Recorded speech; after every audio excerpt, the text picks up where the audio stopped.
Kalau gue tidak cinta Indonesia, gue tidak jadi 5 tahun pelatih timnas dengan gaji pas-pasan. Kalau kita mengandalkan skill, kita akan kalah. Skill kita kalah. Oke. Gue sebagai pelatih harus, nah ini Allegri bisa belajar nih. Harus itulah PSSI dan netizen zaman sekarang komporin. Oh nggak juara. How stupid. Gue belum banyak utarakan ya. Tapi yang bisa menyelamatkan sepak bola Indonesia itu cuma satu. Siapa?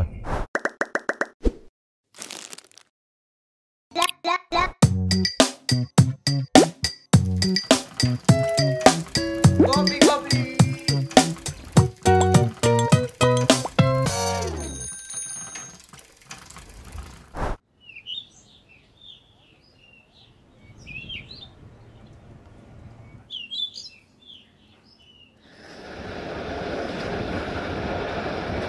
Hola, salam Just Talk. Kembali lagi di Maling Fit Just Talk. Bersama kita sudah hadir coach idola saya, Coach Justin Laksana. Cuman backgroundnya beda ya? Beda. Nah, saya tuh kemarin pengen justru maling di apartemen coach. Kita langsung duduk di situ, ada sepeda di belakangnya. Wah, sehat coach? Sehat. Luar biasa ini. Ini buat fans kardus pasti tidak suka nih. Ada coach. Fans kardus itu justru suka. Mereka itu nonton. Kalau mereka nggak nonton, mereka nggak ada bahan bully. Oh iya. Tapi fans kardus lama-lama jadi domba. Kelihatan. Kenapa? Parameternya apa? Awal-awal gue blok sekitar 10.000 di Twitter. Habis itu udah berkurang lagi. Sekarang mungkin 11-12 ribu, tapi dalam jangka waktu yang setahun lebih lah. Jadi kelihatan bahwa kardus-kardus ini berkurang terus. Wah, itu berkurang apa regenerasi kardus tuh ya? 12.000 ini kardus juga. Gue bilang berkurang karena mereka juga bikin akun. Mereka tahu kalau mereka bikin akun anonim pun macam-macam gue blok juga. Jadi lama-lama jadi domba. Lama-lama jadi domba Justin. Itu ada dua pihak di Twitter ya. Ada yang kardus, ada yang TXT dari itu udah pensiun gue dengar. Oh, jadi udah jadi domba itu? Jangan-jangan tahu. Gue dengar dia udah pensiun. Orang-orang kayak gitu kan gue biarin aja. Gue selalu bilang, kalau itu membuat lu bahagia, gak apa-apa. Silahkan. Lu mau hujat gue, fitnah gue, karena gue punya prinsip, gue percaya karma ya. Gue punya prinsip kalau tambah gue sering difitnah, tambah banyak rezeki. Wah. Dan itu terbukti. Ayo fitnah saya. Oh iya, Abdur suka fitnah saya. Oki Rengga suka fitnah saya. Alhamdulillah saya ada program. Ya, wis bang. Ayo fitnah saya. Tapi jangan jebakan ya. Jadi silakan aja mau fitnah. Oh iya, silakan. Coach mau minum apa nih coach sebelum kita lanjut? Biasanya gue kalau ngobrol minumnya kopi. Kopi? Iya. Saya di sini saya bikin sendiri coach. Ya silakan. Gara-gara saya bikin program di DPI, saya tinggalin programnya di sini. Jadi mending ambil jualan di sini gitu.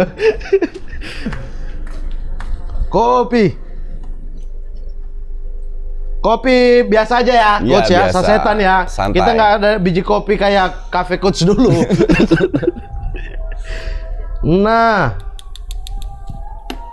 saya juga kopi deh.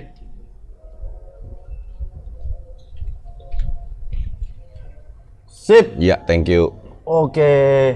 Nah, wah, hari ini Coach Justin sudah hadir di sini. Kita akan membahas tentu saja voli pantai. Tidak dong, kita bahas sepak bola karena Coach Justin nggak mau bahas yang lain. Pasti sepak bola saya. Cuma nih, saya dengar informasi Coach. Saya kan juga penonton Just Talk ya. Saya nggak malu untuk mengakui itu ya. Orang lain mungkin malu mengakui mereka nonton Just Talk. Tapi saya penonton Just Talk untuk melihat referensi yang berbeda. Misalnya kayak Coach bahas Juve, saya kan fans Juve. Oh nggak gini Coach, tapi itu referensi gitu. Pembanding lah. Betul. Gitu. Cuma masalahnya Coach Justin itu kenapa tidak mau nonton sepak bola Indonesia? Gini ya. Tidak cinta sama Indonesia? Bukan.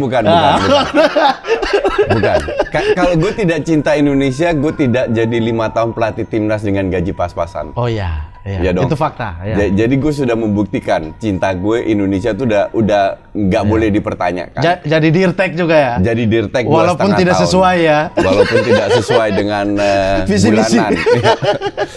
Tapi gini, gue nonton bola itu kan kalau kita bicara sepak bola itu kan banyak pilihan. Liga Indonesia, Liga Belanda, Liga macam-macam. Waktu gua kan terbatas. Berapa match sih kita bisa nonton? Kalau fokus paling 2-3 match, tidak lebih dari 3 match. Gue pernah nonton 5 match, tapi udah 2 match terakhir udah blur. Oke? Kenapa tuh? Karena gue harus fokus, konsen. Artinya gue harus nonton match yang bikin gue happy. Oke. Nah, match yang bikin gue happy biasanya itu Liga Inggris. Sekali-sekali Liga Spanyol, sekali-sekali Serie A. Serie A nggak mau nonton. Gue 1-2 tahun terakhir nonton. Tapi yang jadi masalah sekarang, nonton Liga Indonesia itu gue nggak fun. Sebelum pandemi dimulai, gue siaran di UC, 3 kali gue siaran Liga Indonesia. Untuk gue itu nggak fun. Alasannya apa? Permainannya? Murni permainannya.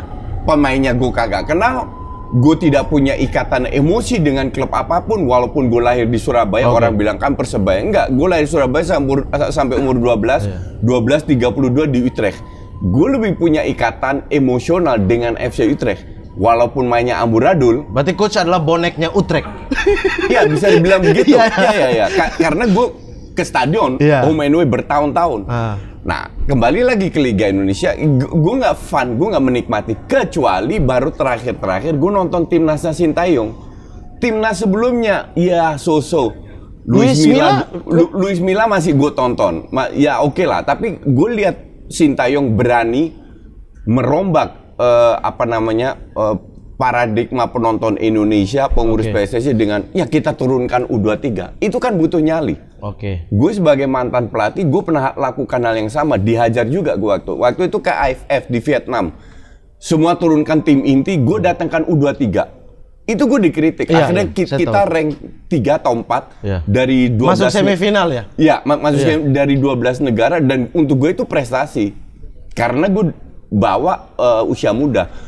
Nah, inilah kenapa gue lihat, Sintayong ini orang yang berani. Makanya gue tonton dan ternyata very attractive. Apakah lebih jelek dari senior? Kan enggak. Iya kan? Nah, itulah gue hanya nonton timnas. Kembali lagi pertanyaan lu, gue nonton pertandingan yang bikin gue happy. I don't care itu match apa. Selama itu gue suka, gue tonton. Mau Indonesia, non-Indonesia, dan itu gue bilang nggak ada korelasinya dengan cinta Indonesia atau enggak. Tapi kan artinya gini, kita tidak bisa pungkiri coach adalah seorang coach gitu. Coach Justin itu adalah seorang pelatih yang mengamati sepak bola. Kalau misalnya tidak menonton Liga Indonesia berarti kan coach tidak akan mengetahui perkembangan sepak bola di negara yang coach ada saat ini gitu. Sebagai seorang pandit sepak bola kan? Enggak, gue tahu karena gini ya, kalau lu bicara tidak nonton itu adalah tidak nonton sama sekali atau sekali-sekali jarang banget nonton. Kalau lu bilang tidak nonton sama sekali, enggak juga. Sekali-sekali nonton 15 menit, dan gue 23 tahun tinggal di Indonesia. Itu sepak bola nggak banyak berubah. Lokal. Sepakat. Nah, itu sepakat. Kalau gue nontonnya, jadi tanpa gue nonton semua pertandingan, gue udah tahu perkembangan sepak bola itu seperti apa. Gue tahu PSSI seperti apa. Gue lama di PSSI, di futsal. Tapi kan kita terlibat dengan exco, dengan ketua, itu nanti dengan sekjen. Saya akan masuk ke sana. Kan? Jadi untuk gue nggak nonton pun gue tahu. Ini paling gitu-gitu aja. Gitu. Udah ada keyakinan bahwa ini akan gitu-gitu aja ya. Karena memang dari dulu, dari zaman saya nonton dari zaman Liga Bank Mandiri dulu. Saya mengikuti. Yang paling saya suka Liga, bahkan Liga Jarum saat itu. Kemudian habis itu ke sekarang itu saya merasa malah mundur justru. Kalau coach bilang perkembangannya biasa. Tapi yang menjadi titik poinnya adalah bahwa sekarang itu banyak klub-klub itu memakai pemain muda yang masih hijau, diberikan kesempatan, 17 tahun ada Marcelino dan lain-lain sebagainya. Itu poin plus nggak dari apa yang dilakukan di Liga? Itu poin plus, tapi ada poin minusnya juga. Kenapa Sintayong komplain? Gue susah cari striker. Kenapa? Karena porosnya Liga Indonesia, striker, attacking midfield, defense midfield, center back, rata-rata diisi pemain luar. Padahal itu dengan 3 pemain asing, dulu 5 loh. Dulu 5 pemain asing malah. Exactly, tetap mereka kesulitan. Nah, kita tidak bisa bandingkan, kan netizen akan bilang, oh ya lihat liga luar juga begini. Liga kita ini lagi berkembang dengan kualitas yang tidak begitu bagus atau jelek lah kasarnya. kita tidak bisa bandingkan dengan liga-liga Eropa yang sudah maju. Karena di liga yang sudah maju, pemain luar dan pemain lokal itu selevel. Kalau kita kan jauh levelnya pemain luar dan pemain lokal. Maka dari itu gue nggak heran kita nggak punya Rocky Putira yang baru, Kurniawan yang baru, Boa Solosa yang baru, Boa Solosa yang baru, atau susah untuk mencari itu karena porosnya itu rata-rata di si pemain luar.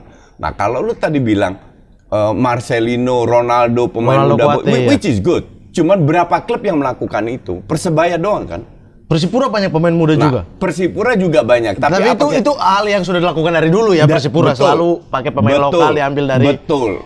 Karena stoknya pemain dari Indonesia Timur itu nggak pernah habis. Iya. Ya kan. Dan bersyukur Persipura walaupun secara geografis jauh banget, tapi mereka itu yang selalu mereka lakukan. Dan gue kan kenal banyak pemain Persipura yang senior itu.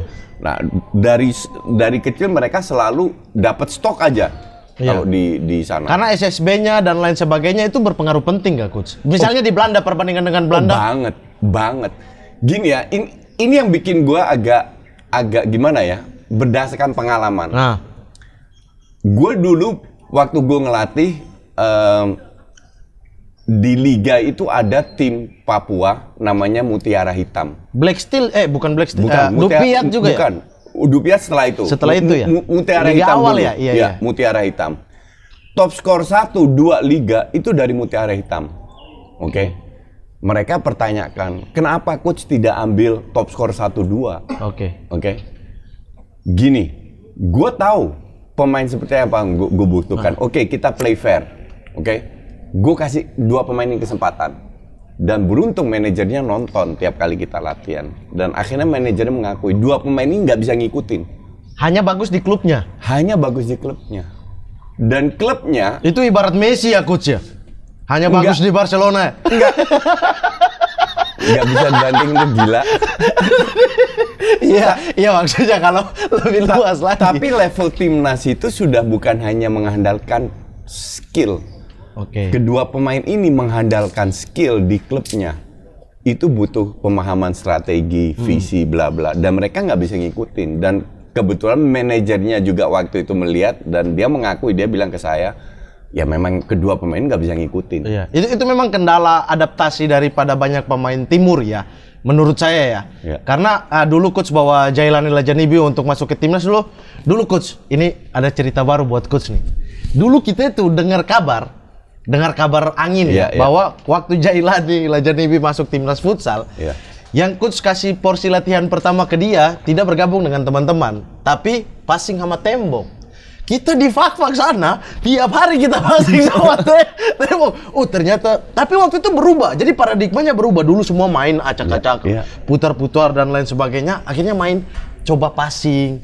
Coba ini karena kabar angin itu. Betul nggak coach suruh passing sama tembok? Gini ya. Gue sadar bahwa kualitas pemain timnas Indonesia masih jauh di bawah Jepang, Korea, Iran, pasti. Di semua lini ya, futsal maupun lapangan gede. Kita sekarang bicara futsal dulu. Di bawah mereka, Artinya, kalau kita mengandalkan skill, kita akan kalah. Skill kita kalah. Gue sebagai pelatih harus... Nah ini Allegri bisa belajar nih. Harus memanfaatkan kapasitas pemain yang ada agar kita bisa lebih berprestasi atau minimal memberi perlawanan. Iya dong. Bagaimana sebuah strategi bisa jalan kalau passingnya amburadul? Betul. Dalam futsal karena ruang kecil, lu salah passing di counter, lebih berbahaya, ya kan? Artinya akurasi passing itu harus penting. Kalau di Belanda orang belajar passing dari usia 6 tahun sampai 10. Di Indonesia dari 17 sampai 20-an. Which is already too late. Ngerti nggak? Maka dari itu apa yang lu katakan itu benar. Benar ya? Bukan hanya Jailani. Gue masih inget dapet 2 pemain Jogja, si Afif Tamim sama si satu lagi itu siapa lupa gue namanya. Mereka juga bingung kok kita belajar futsal di Jogja beda banget dengan timnas. Karena di timnas lebih fokus ke passing. Kalau lu punya akurasi passing tinggi, lu main tanpa strategi, Pelatih cuma bilang, passing ke temen yang kosong yang nggak dijaga. Itu sudah berjalan sendiri. Karena yang mereka lakukan, mereka passing, lari kemana? Lari ke tempat kosong, ke ruang. Dipassing lagi. Ini lari kemana? Ke ruang kosong lagi, dipassing lagi. Itu akan berjalan sendiri. Tanpa strategi. Bagaimana kalau kita terapkan strategi yang jelas? Akan lebih efektif. Udah tahu dasarnya ya? Iya, karena dasarnya itu penting. Itulah salah satu kritikan yang gue lakukan terhadap sepak bola Indonesia. Kita itu lupa dasarnya. Yang kita mau adalah cetak gol paling banyak, dia hebat. Gocek paling banyak, dia hebat. Gue punya parameter yang sangat berbeda. Dan pada saat gue diberi wewenang, diberi kesempatan untuk jadi pelatih timnas, ikutin aturan gue. Lu nggak ikutin aturan gue mundur. Sesimpel itu. Jadi gue nggak bisa diintervensi. Tapi filosofi coach untuk passing sama tembok itu membahayakan coach. Kita passing sama tembok RRI di fak-fak itu. Dapat tembok RRI bola tiap minggu dicat ulang coach. Gara-gara coach Justin nih. Gor itu kita passing itu ininya bulat-bulat nih bola. Apa tembok-temboknya. Contoh untuk adik-adik di Indonesia Timur terutama Papua ya. Mereka skill itu nggak usah diajarin. Udah alam. Tapi teknik dasarnya amburadul. Iya. Itu harus kita ajarin. Sekarang tergantung pemainnya bisa menggabungkan instruksi dari pelatih dengan skill mereka atau tidak. Banyak sekali nggak bisa. Jailani bisa. Ya. Itulah membuat Jailani sampai detik ini masih bermain. Masih main. Iya. Kemarin perpanjang kontrak lagi sama Pelindo. Dia ikut gue itu dari umur 19 tahun loh. Dari 2005. Sekarang 2000 berapa? 22. Berapa itu? 17 tahun. Iya. 2004 dia Piala Mitra ya. 2004 di sini, 2005 sama 2005 ikut gue. Iya. Gitu. Waktu itu muncul dua pemain yang dibilang bocah ajaib di dua timnas ya, timnas sepak bola lapangan besar sama di timnas futsal. Boas muncul di Piala AFF, Piala Tiger waktu itu. Jailani muncul di timnas Indonesia di futsal. Luar biasa Coach Justin emang. Coach Justin sama Rulineri karena udah bukan bakat itu. Tapi coach, ini kan ini kita bicara dasar berarti di futsal iya, di lapangan gede juga sama aja gitu. Passing kontrol gitu. Nah, apakah kendalanya itu adalah tidak ada cetak biru atau tidak ada plan yang jelas dari umur yang bawah sampai umur yang atas. Akhirnya dari bawah ini mereka fokusnya dribbling aja sampai ke bawah sampai mereka gede. Satu itu, kalau kita bicara cetak biru dalam sebuah klub, itu kan cuma satu klub. Oke. Pada saat pemain lu jago passing, asumsi mereka belajar passing. Pemain-pemain muda jago passing. Terus mau kemana? Yang dibutuhkan next step-nya karena adalah kompetisi. Oke. Itu nggak ada juga. Justru yang bikin top score itu kan media, koran. Iya, ada 10-nya. Iya. Kok koran bisa bikin di 8, 9, 10 kota kompetisi kan lucu. Itu kan bukan tugas top score, ya kan? Nah, nggak ada kompetisinya, itulah yang membuat gue sering ngomong kalau nggak salah waktu itu sama Ricardo Salampesi sama beberapa pemain senior lah. Ya kita bahas soal itu, mereka mengakui waktu mereka pernah dengan timnas ke luar negeri, mereka lihat anak kecil latihan passing, teknik dasar di luar negeri luar biasa. Mereka bilang ke gue nggak pernah latihan seperti itu. Karena mereka muncul dari SSB, ikut Tarkam. Iya, betul. Di Tarkam kan tujuannya juara, dapat kambing, ada yang betul. Dapat kambing. Kenapa mereka ikut Tarkam? Karena tidak ada infrastruktur pembinaan yang jelas, bukan hanya di sebuah daerah, di seluruh Indonesia. Apakah itu bisa? Itu bisa gampang banget. Apakah itu butuh duit banyak? Sama sekali tidak. Tapi butuh niat. Itu yang gue tidak lihat di Indonesia. Kenapa? Ketua PSSI termnya itu kan cuma 2. Oke? Oh ya. Habis 2 mereka ganti. Dan mereka fokus ke 2 term ini. Yaitu top down policy. Yang penting timnas utama menang. Nggak menang pecat. Ranking FIFA. Itu udah bertahun-tahun. Ketua yang benar berani dengan 2 term invest sekarang, hasilnya 20 tahun kemudian. Pernah nggak kita lihat ketua itu? Nggak pernah. Ketua sebelumnya bikin Nurdin Halid lama menjadi PSSI tapi tidak ada satu polisi yang jelas ya? Mereka bikin Villanesia. Villanesia is good, yakin kok gue. Yang Uruguay ya? Yang SAD, Uruguay SAD. Bukan. Bikin blueprint si Danur Window. Bikin Villanesia itu bagus. Tapi bagaimana menyebarkan ke semua SSB. Kan nggak bisa kita, oh ini gue kasih SSB semua, terus kita berharap berjalan. Kan nggak gitu caranya.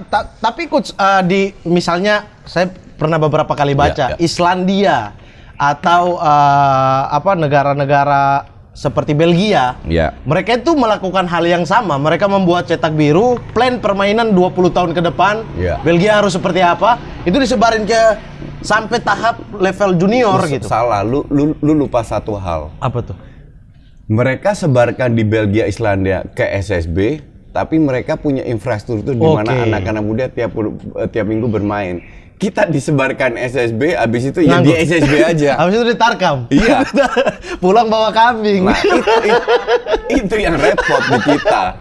Jadi memang banyak step ya kalau kita mau berbicara cara sepak bola Indonesia untuk maju. Ibarat kita mau bikin sebuah perusahaan yang top dunia. Kita lihatlah perusahaan yang lu kenal, Philips, lu tahu Philips kan? Ya, semua orang tahu Philips. Mulainya itu dari kecil, dari ruko. Kita bicara 100 tahun yang lalu lebih. Lama-lama mereka berkembang jadi perusahaan yang worldwide. Nah, kita pun juga demikian seperti itu. Kita harus bangun dari kecil dulu. Low profile, jangan dimanja dengan duit, jangan tiap kali ikut turnamen harus juara, harus menang. Kan gue ngalamin. Tiap kali ikut turnamen targetnya juara. Bahkan waktu coach pertama kali bentuk tim ini waktu itu udah targetnya juara ya. Gue bilang, lu suruh gue juara, lu kasih gue apa? Gue masih inget diajak sparring di Bandung, kita nggak ada duit. Ke Bandung aja nggak ada duit. Nah itulah PSSI dan netizen zaman sekarang komporin, oh nggak juara.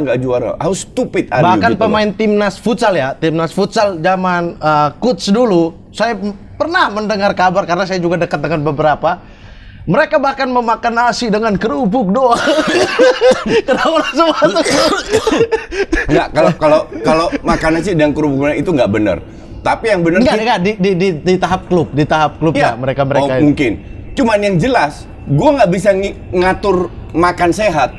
Wong kita dapat nasi kotak aja udah, alhamdulillah puji Tuhan, udah ada makanan. Gimana mau ngatur makan sehat? Ya artinya tuh tidak ada pola makan sehat. Nggak ada pilihan. Di timnas karena ya udah dikasih, udah bersyukur dikasih tapi makanan. Tapi targetnya juara. Gokil, ajaib benar memang federasi kita.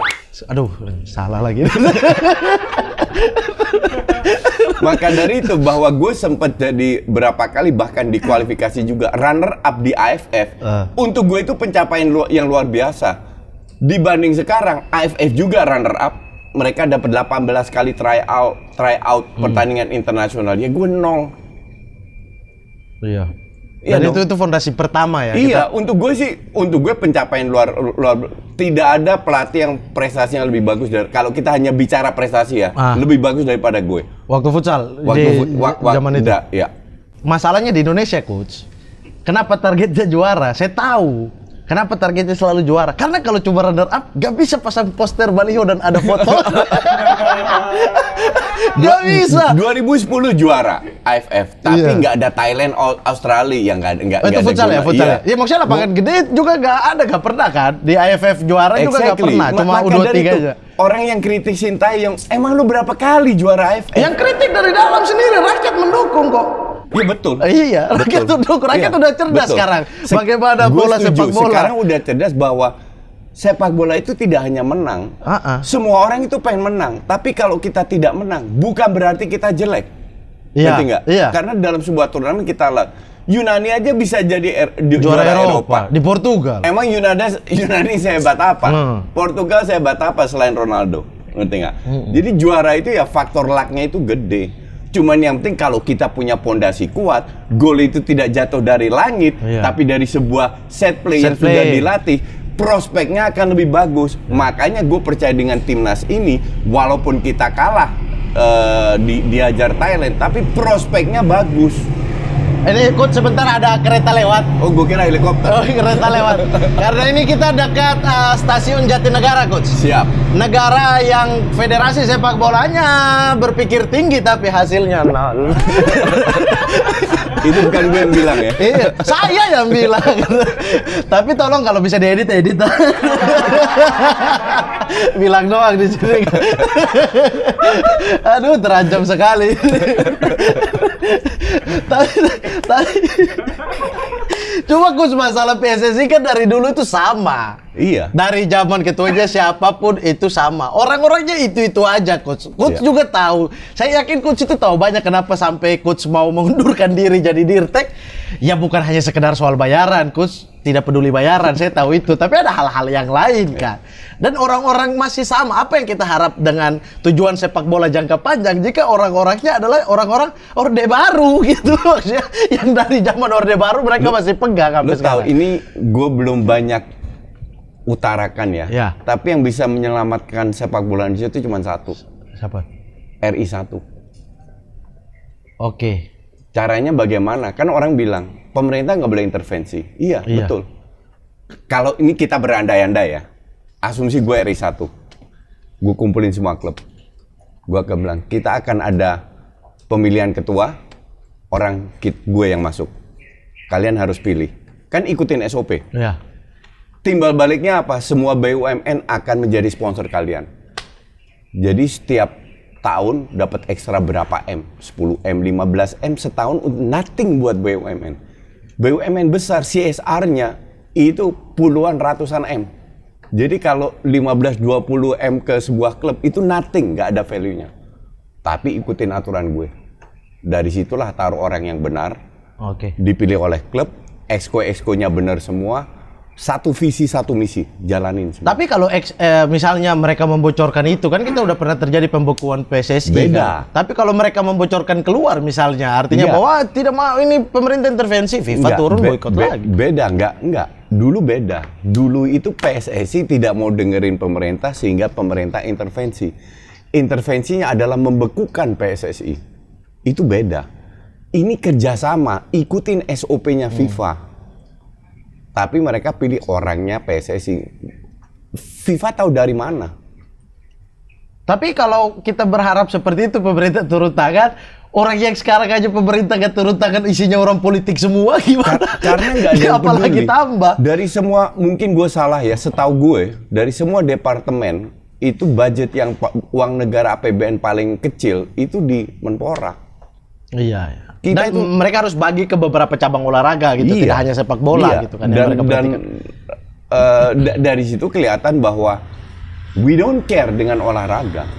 Kita itu nggak pernah peduli dengan olahraga. Olahraga itu hanya sekedar entertainment lah. Bahkan kemarin-kemarin ya, kan kemarin sempat heboh pertandingan eksibisi Desta sama Cing Abdel tuh.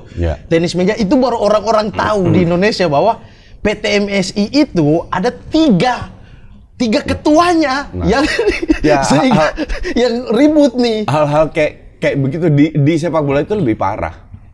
Sekarang gue tanya, ketua PSSI itu dipilih oleh anggotanya, itu aturan FIFA. Oke? PSSI itu kan pusat. Di cabang namanya Asprof. Ada 33. Oke? Kenapa ketua Asprof itu harus dipilih juga? Artinya ada sebuah organisasi di dalam organisasi. Iya dong? Nggak boleh itu. Harusnya Asprof ini tangan panjangnya PSSI di provinsi. Harusnya ketua Asprof itu profesional yang digaji tiap bulan. Yang dipilih oleh PSSI? Dipilih oleh PSSI. Karyawan aja. Karyawan. Jadi biar satu visi ya? Biar satu visi, biar programnya PSSI di semua provinsi berjalan. Sekarang semua Asprof, ya tergantung duitnya berapa, tergantung ketuanya siapa, tergantung partainya apa, sehingga program jalan itu nggak imbang. Iya, karena kita udah bisa, maksudnya di Liga Indonesia dia saking busuknya kita udah tahu tuh klub ini warnanya kuning, partainya gitu kan, karena pengurusnya dari atas sampai Asprofnya sampai klubnya orang kuning gitu, orang merah. Gue kan pelatih dari KNVB. KNVB pun demikian, Belanda kan kecil. KNVB itu dibagi 6 area. Setiap area punya pengurus sendiri, ketua sendiri, tapi nggak ada ketua yang dipilih, nggak ada. Karena yang dipilih ya cuma satu, ketua nasional yang diakui oleh FIFA atau AFC adalah pemilihan ketua nasional. Nasional PSSI. Yang di bawah itu FIFA nggak ngatur ya? Nggak ngatur. Oke. Itu gue nggak tahu zaman apa terjadi. Itulah salah satu penghambat perkembangan sepak bola kita. Iya, tapi kan ada statuta PSSI. Statuta itu bisa dirubah. Iya, kalau ada niat. Kalau mau. Kalau mau. Masalahnya itu. Kan kembali lagi gue bilang niat itu harus ada. Jadi kalau mau berkembang, pertama Asprof itu ketuanya sistemnya dirubah dulu. Baru Asprof ini ikutin program PSSI. Bikin kompetisi antar SSB. Ini agak panjang, gue jelasin. Iya, nggak apa-apa. Jadi gini, gue ambil contoh Jakarta, oke? Jakarta punya Asprof. Apa yang dilakukan Asprof? Apakah Asprof membuat kompetisi? Nol. Dari dulu sampai sekarang nggak ada kompetisi. Maka dari itu perusahaan kayak Top Score dulu banyak perusahaan lah yang bikin kompetisi sendiri. Kan lucu. Itu kan tugas Asprof. Kita bagi 5, oke? Setiap daerah Jaksel lah contoh, itu ada berapa SSB? Ratusan. Kita bikin semua SSB itu harus ada aturan main. Semua SSB membernya harus dari umur 6 tahun sampai 17 tahun. Ya. Setiap SSB harus punya lapangan sendiri, dalam arti sewa. Nah, SSB kecil ini disarankan untuk gabung. Sekarang lu mau bikin SSB, gue bikin SSB sekarang pun bisa. Let's say lu bikin, gue bikin hanya U12, gue hanya bikin U17, bisa. Nah, pada saat Jaksel sudah dari 100 jadi cuma 50, oke, nggak ada masalah.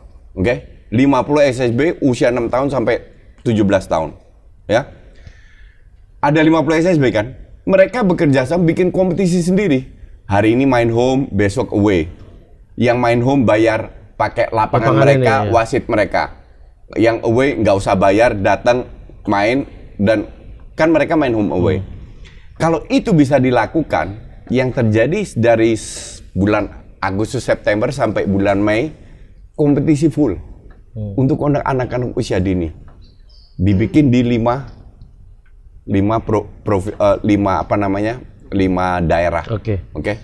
Terjadi satu Jakarta. Kalau ini berhasil, dilakukan di semua kota, di semua daerah. Kenapa nggak bisa? Bisa. Butuh duit banyak? Kagak. Duit buat apa sekarang gue tanya? Iya kan? Yang penting apa? Niat. Kalau itu terjadi, 20 tahun lagi ke depan, kita bisa bersaing dengan Jepang. Karena sudah ada bibit-bibit yang hari ini dibangun. Karena sudah ada bibit dan jumlah pemain sepak bola kita lebih banyak daripada Jepang, Korea. Iya. Betul. Bahkan lebih banyak dari Thailand.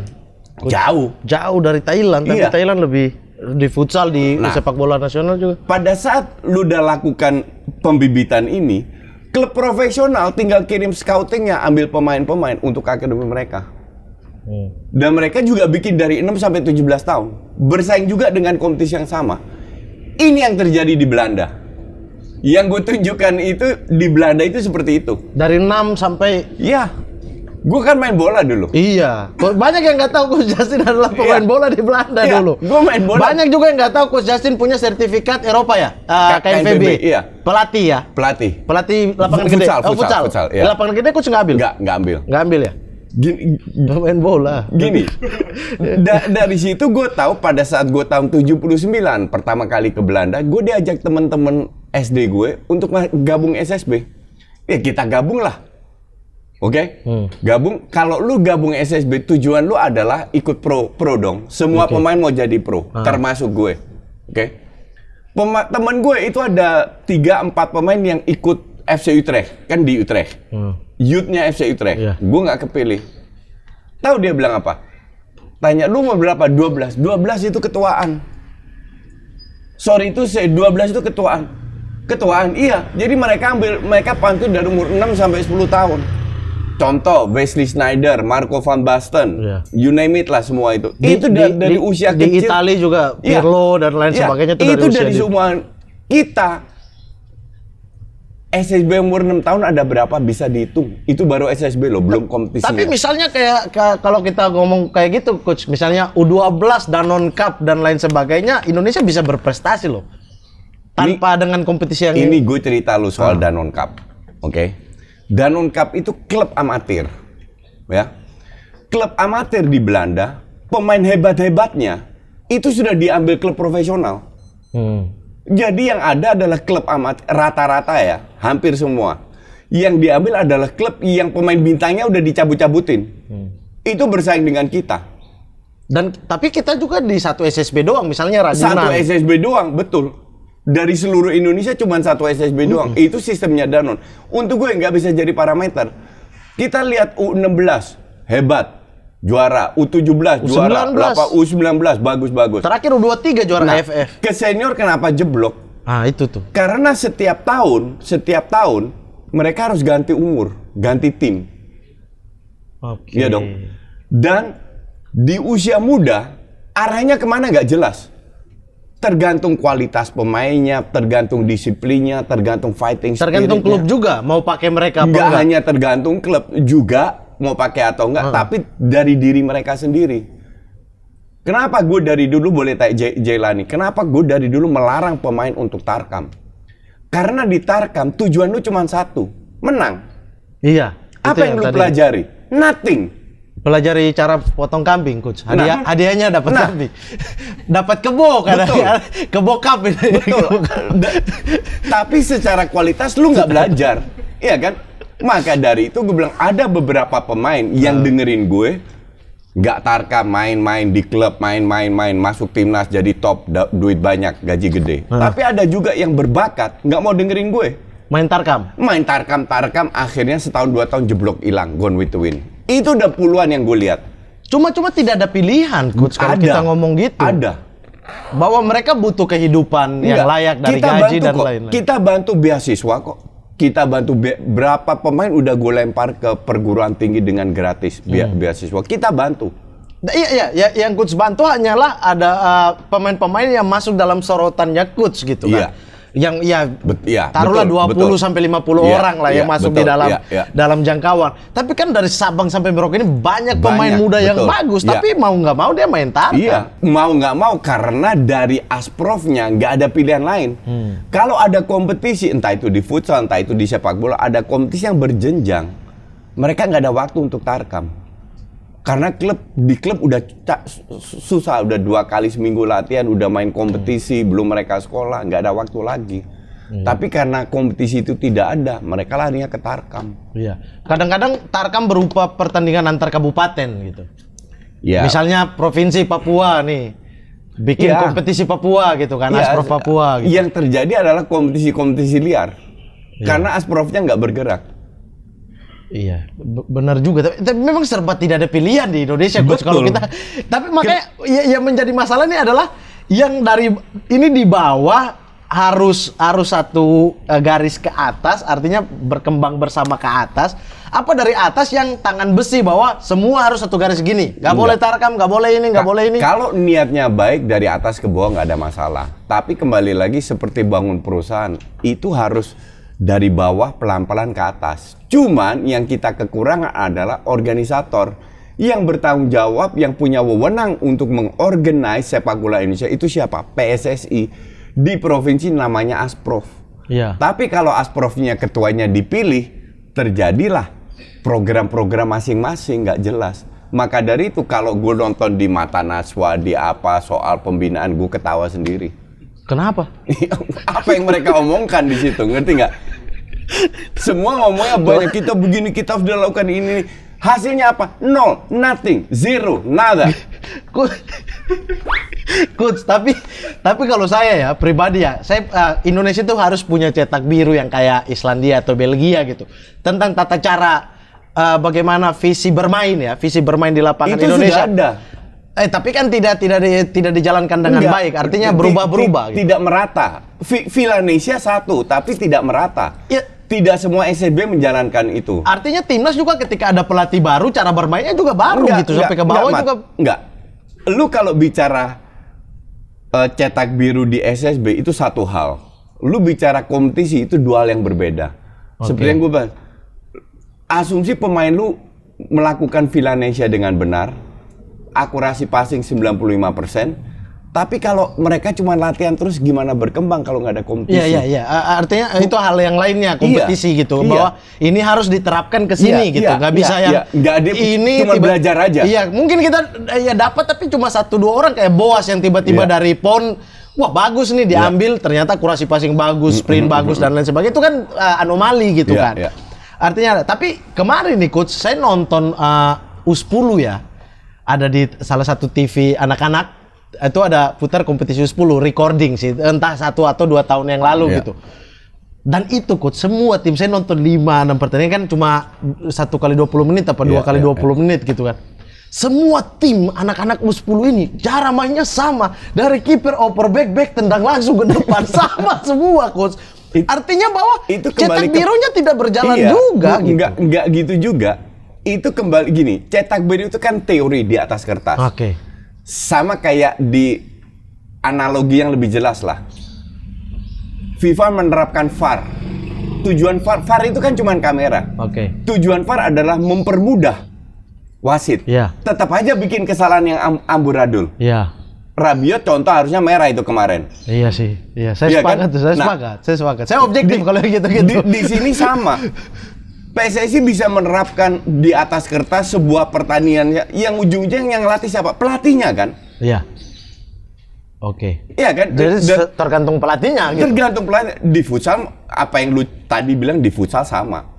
Nah, tergantung pelatihnya. Sekarang kualitas pelatihnya gimana? Kalau lu ambil lisensi sekarang di PSSI, lu dapat lisensi D, C, B, bahkan lu dapat A. Emang lu bisa ngelatih? Belum tentu. Karena harus manage. Betul. Manage klub, manage pemain. Nah, sekarang yang penting punya lisensi, dianggap coach, dianggap pelatih. Belum tentu. Kan gue mengalami semua. Coach belum tentu coach nih. Gue kalau cuma mengandalkan KNVB gue, nggak ada apa-apa. Tapi pelatih timnas. Karena gue sendiri kreatif. Gue bikin 2 buku. KNV yang diajarkan di KNVB itu hanya dasarnya aja. Kita harus kreatif sendiri, bangun sendiri. Ya, karena ada beberapa pelatih juga yang tidak bisa berhubungan dengan pemainnya secara baik, sehingga pemainnya memberontak. Salah satu itu komunikasi. Komunikasi yang baik. Jadi ada teknis, non-teknis. 50-50. Lu harus kuasain teknis yang lu biasa pelajarin di sekolah lu. Non-teknis itu lu nggak bisa pelajari, itu jam terbang hidup. Itu ujungnya, semua muaranya dari yang kita bicarakan ini adalah timnas yang baik. Sebenarnya kalau di Eropa tidak melulu soal timnas ya, maksudnya timnas hanya dipakai ketika FIFA Match Day, ditarik 2-3 pemain, mereka kumpul 3 hari udah jadi gitu kan. Mau diapain nama pelatih juga mereka tinggal ngikut aja gitu kan. Kalau Indonesia kan muara kita itu masih timnas gitu, kita seolah-olah tidak peduli dengan liga. Tapi kalau coach melihat timnas sekarang gitu ya kita nggak usah ngomongin PSSI lah. Tapi kita harus berikan apresiasi. Mereka tidak memecat Sintayong, bahkan mau memperpanjang kontrak. Kita harus apresiasi, objektif. Kita harus objektif. Karena kita tidak mau kejadian kayak Luis Milla sudah menaruh dasarnya, main passing dari bawah, tiki-taka Spanyolnya udah mulai berkembang, tiba-tiba Luis Millanya harus cabut gitu. Nah, kita harus apresiasi itu. Tapi gini coach, kita buang PSSI. Tapi Sintayong sekarang harus memegang dari U16, bahkan U16 ya. U16 sampai dengan senior gitu. Menurut coach ini satu hal yang baru dan bagus apa? Baru tapi nggak harus gini gitu. Nggak bagus itu. Nggak bagus. Semua tim harus punya satu head coach. Gue pernah sparring di Iran ya dengan timnas futsal. Itu timnas U21-nya pelatihnya berhasil. Khusus buat U21. Oh Iran. Oh iya. Queiroz Portugal seniornya ya. I don't know siapa namanya. Intinya adalah setiap tim itu harus punya pelatih sendiri. Kalau dibilang biar visi misinya sama. Nah, itunya. Kan dia bisa mendelegasikan. Dan itu tidak. Lu sebut negara berkembang mana yang punya satu pelatih untuk semua tim? Coba sebut. Tidak ada. Nggak ada. Tidak ada. Nggak ada. Cuman kita aja kan ya. Kadang-kadang kan ini doang apa? Kan kita udah merasa kadang paling hebat. That's the whole point. Nggak ada sistem kayak begitu. Satu pelatih, satu tim, titik. Kenapa pelatih harus fokus? Gue mantan pelatih. Gue disuruh pegang timnas senior dan U21 ya. Go to hell. Nggak akan mau gue. Karena waktu gue aja udah habis di U senior. Gimana mau ngurusin U21? Berarti ini tidak bagus sebagai pelatihnya, apa sebagai kualitas pemain di lapangan? Tidak bagus untuk perkembangan sepak bola kita. Oke. Tidak bagus. Harus satu dari U16 sendiri. Bisa, dan ini juga dilakukan KNVB. Ronald Koeman waktu dia jadi pelatih timnas, itu setiap setengah tahun sekali kalau nggak salah, itu kumpulin semua pelatih. Termasuk sepak bola wanita, termasuk futsal. Pelatihnya dikumpulin, mereka meeting di size di kantor KNVB. Minta report seperti apa. Nah kan kita bisa melakukan itu juga. Tapi kan ini kan ada tujuan sendiri daripada PSSI, misalnya U20, Piala Dunia U20. Tapi manusia itu kan kakinya dua, tangannya dua, waktunya juga terbatas 24 jam. Kalau lu fokus ke satu kan ada yang lu korbankan. Kenapa kita harus korbankan? Kita mau semua timnas maju. Ya, tapi saya kurang sependapat sebenarnya ya. Maksudnya untuk perkembangan timnas, oke. Kalau untuk pelatihnya memang dia harus bagi waktu yang banyak, tidak fokus, Tapi kalau kita melihat bahwa dasar pemikiran Sintayong itu berjenjang dari U16 sampai dengan senior, sehingga ada pemain-pemain kayak Marcelino yang dipakai dari U20 ke senior, udah bisa langsung ngeblend dengan apa yang dimau Sintayong. Kalau filosofi itu gue setuju. Gue tidak, tapi yang gue kritik adalah masa nggak ada pelatih yang satu visi dengan Sintayong? Kan bohong itu. Kan pelatih lokal bisa pada saat interview, pelatih A ada lowongan di U16. Tapi kalau kamu mau gabung, kamu harus banyak begini. Itu kan bisa diatur sama Sintayong. Sehingga mereka sharing tadi ya, ada sharing antara pelatih perjenjang umur sehingga mereka bisa menjalankan. Kalau visinya sama dengan pelatih, oh ya gue ambil. Karena gue juga setuju dengan bermain seperti ini. Kalau pelatih bilang, oh enggak, gue lebih suka yang penting menang, mau bertahan atau apa enggak penting, ya kita geser. Kita cari lagi yang satu visi. Nah, itu kan bisa dilakukan tanpa Sintayong turun lagi. Nah, pada saat ada pemain bagus kan Sintayong bisa pantau. Oh ya, ini bagus, Marcelino tarik. Ini bagus, Ronaldo tarik. Tanpa dia tiap hari harus fokus ke timnas tersebut. Tanpa dia harus pergi ke pertandingan liga-liga semua. Iya.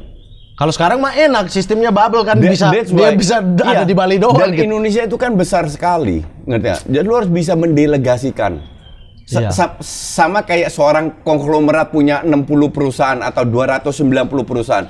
Emang lu pikir dia tiap hari ke pabrik ngecek perusahaan? Kan enggak. Dia punya manajer masing-masing. Dia punya manajer masing-masing yang di tiap kota atau di tiap perusahaan yang kelola. Manajer ini memberikan report ke dia. Kalau ada masalah baru dia kasih masukan. Tapi dikasih wewenang sendiri sesuai dengan filosofi pemilik ini. Bahkan sekelas Coach Sintayong kan pelatih Piala Dunia, dia harus cari bakat dasar lagi nih di U16 gitu. Iya. Harusnya kayak dulu misalnya Indra Safri dengan U19 dia yang cari bakat nih ke pelosok-pelosok. Dapat hasilnya kayak Evan Dimas. Itulah tugas, that's why mereka butuh dirtek yang satu visi. Yang sekarang dirtek kita dengan pelatih kita kan ribut terus. Nggak satu visi, itu yang repot. Coach juga kan sama pelatih Jepang, nggak satu visi juga. Nggak satu visi. Makanya gue mundur kan. Makanya mundur. Tekanannya dua ya, tekanan dari pelatihnya, tekanan dari federasinya. Coach di tengah. Gue sih nggak ada tekanan. Karena gue federasi pada saat minta gue tahu. Tujuan gue hanya membantu. Pada saat gue dulu waktu gue jadi dirtek, pelatihnya kan gue yang pilih. Jadi kita udah satu visi. Tapi kalau sekarang kan pelatihnya sudah ada, gue masuk.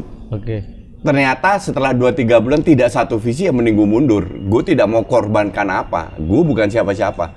Kalau gue datang membantu tidak dihargai atau beda pendapat, ya nggak ada masalah. Gue mundur. Aktivitas gue banyak di Jakarta kok. Gitu. Ada Jastol kok ya. DPI masih ada ya. Pangeran masih ada, Helmi Yahya masih ada. Wes gokil. Sombong-sombongan ya. Takut apa? Tapi saya tantang waktu itu belum diterima sama Coach Justin. Kita live coach duluan, kita dari belakang. Yang komik dari belakang. Biar kita lihat penontonnya 7.000 apa di atas ya. Itu coach belum tanggapi. Coach, ini pertanyaan terakhir. Kita tahu Coach Justin adalah dari Belanda, mantan pemain bola di Belanda. Coach mengamati sepak bola di Belanda, sehingga ketika datang di Indonesia malas untuk menonton Liga Indonesia karena punya alasan, bukan yang ujuk-ujuk gak suka gitu. Harapan Coach terhadap sepak bola Indonesia, terutama Liga, terutama Ya federasi kita udah nggak punya. Kita mau ngomong apa lagi ya? Hanya berharap yang kayak tadi ya, RI 1 intervensi ke dalam, pilih orang yang terbaik dari kalangan profesional gitu. Itu doang gitu. Yang sisanya ya udahlah berjalan sewajarnya aja. Untuk gue sih very simple. Mungkin gue agak old school ya. Mungkin otak gue dicuci dengan kayak Ancelotti dong old school. Enggak, kalau Ancelotti enggak mau ngikutin perkembangan sepak bola. Kalau gue mengikutin. Tapi gue ini kan belajar dari Johan Cruyff almarhum. Jadi semua yang gue lakukan itu 90% ikutin Johan Cruyff. Kiblatnya ya? Kiblatnya. Jadi salah satu adalah olahraga top level adalah entertainment. Semua mau menang, tapi tidak semua bisa menang. Karena menang itu adalah keinginan semua orang, jadi nggak usah kita bahas. Tapi yang kita bahas adalah bagaimana kita bisa menang. Ya contoh paling bagus yang diterapkan oleh Pep, kalau kita pegang bola, kita nggak bakalan kebobolan. Kan sesimpel itu. Kalau Allegri, tumpuk pemain di belakang. Kalau Allegri, tumpuk pemain di belakang. Artinya untuk gue, olahraga, in this case sepak bola, itu adalah nomor satu, itu entertainment. Gue harus suka nonton. Dan gue harap sepak bola Indonesia itu begitu bagus mainnya sampai gue luangkan waktu gue menonton. Ini artinya dari semua aspek ya, tayangan, dari cara bermain, dan lain sebagainya ya? Contoh paling kecil, lihat wasitnya aja udah enak gue. Itu, bingung saya. Offside 3 meter nggak dikasih. Saya penonton sepak bola Indonesia dan kok gini? Hanya ada 1-2 yang betul-betul bagus dan itu pun memang sertifikatnya FIFA gitu, wasit FIFA gitu. Ini kan aspek yang harus diperbaiki untuk sebuah tim sepak pertandingan sepak bola menjadi bagus. Untuk wasit juga harus diperbaiki, permainan juga harus. Jangan menghalalkan segala. Semua tim yang masuk liga semua mau juara, tapi juara hanya satu. Apakah nomor 2 jelek? Kan tergantung sikon, berapa duit yang mereka keluarkan, berapa kayak tim kayak Borneo lah. Gue tahu Borneo itu punya salary cap. Jadi Nabil nggak asal bayar pemain mahal, enggak. Tapi apakah Borneo juara? Enggak. Tapi apakah mereka nggak berprestasi? Salah, mereka tetap berprestasi. Sehat, paling tidak sehat klubnya. Sangat sehat, Borneo sangat sehat dan berprestasi sesuai dengan kapasitas timnya. Gitu. Jadi itu harapan coach kepada sepak bola Indonesia, sehingga kira-kira tahun berapa coach mau nonton Liga Indonesia? Nggak tahu. Ini udah 4 sponsor loh di Liga Indonesia. Dari zaman Bank Mandiri, Jarwo, sampai sekarang BRI.